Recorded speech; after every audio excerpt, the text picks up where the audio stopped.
Assalamualaikum warahmatullahi wabarakatuh. Saya Amelia Fadil, nomor 0211115.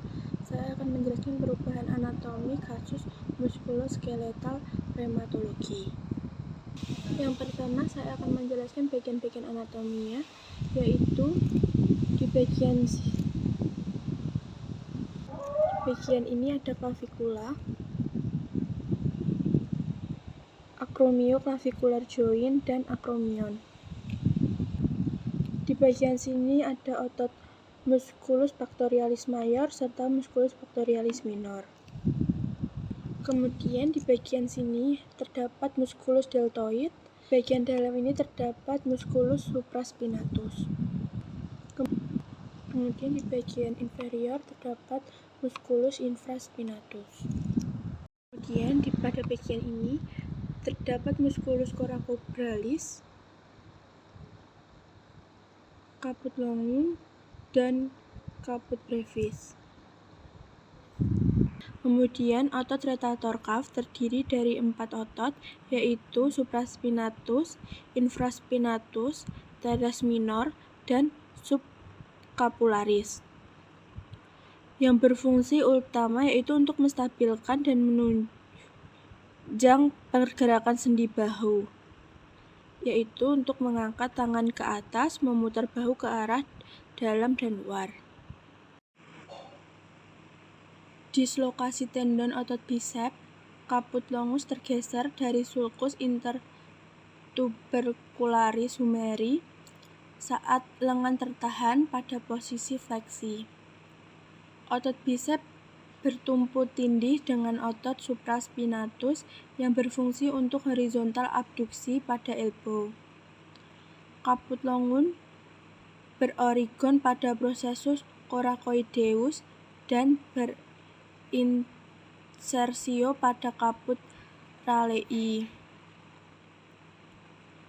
Tendon longus dari processus coracoideus menuju lateral dan bertitik temu di sulcus intertubercularis.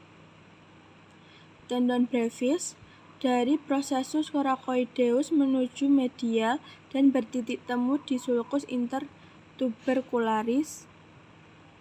Kedua tendon berorigon di sulcus intertubercularis. Pada acromion terdapat terowongan. Terowongan anterior terdapat tendon bisep dan caput longum. Pada terowongan posterior terdapat tendon supraspinatus.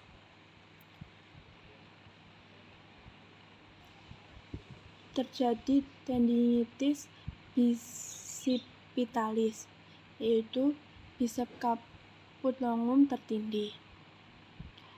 Pada gerakan abduksi dan horizontal abduksi, tendon supraspinatus tertindih. Terjadi tendinitis supraspinatus. Tendinitis yaitu kerusakan pada tendon atau yang disebut dengan peradangan. Sedangkan tendonitis yaitu tendon mengalami kalsifikasi yaitu penebalan. Bursa sendi atau peradangan pada sendi bursitis yaitu bursa acromialis dekat dengan acromion.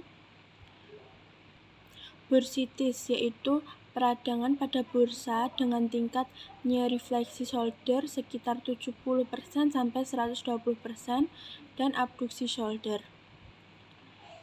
Kemudian kapsulitis atau kapsulitis adhesiva adalah peradangan kaput nyeri saat fleksi, ekstensi, abduksi.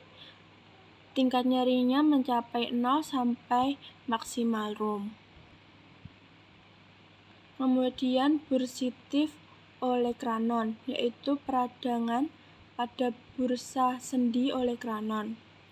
Terasa nyerinya pada gerakan ekstensi elbow. Kemudian bursitis bicipitoradialis yaitu peradangan antara bisep dan radial. Tingkat nyeri pada gerakan fleksi elbow. Kemudian bursitis epikondilitis lateral atau pada gerakan tenis elbow, peradangan di tendon epikondilus lateral.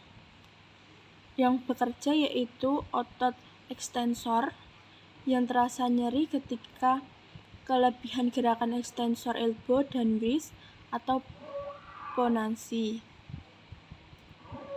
Kemudian bursitis epikondilitis medialis atau